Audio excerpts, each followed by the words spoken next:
What's up? It's Sean.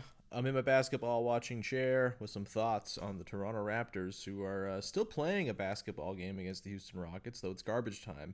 They've thrown in the towel because they've done the thing they always do, which is wet their pants in the fourth quarter against good teams after playing them tightly for three quarters.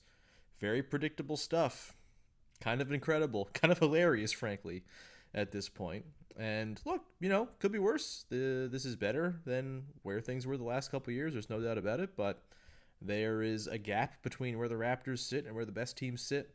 And because they've played a lot of the best teams of late, their record is kind of struggling. And they are now tied in the Eastern Conference with the Miami Heat, who had Bam Adebayo drop 83 freaking points tonight. That's crazy.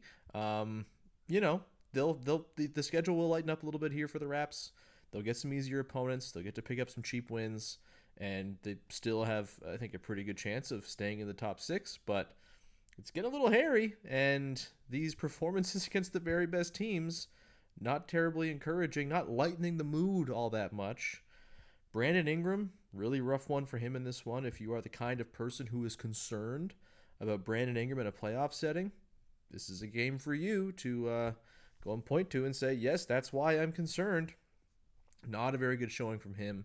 9 points, really inefficient shooting, forced offense, bad turnovers, bad decision making, rough stuff all around. There was some really good Scotty Barnes in this game, some solid Jacoby Walter moments. RJ Barrett looked pretty good. Beyond that, not a whole lot. The Raptors don't have enough shooting.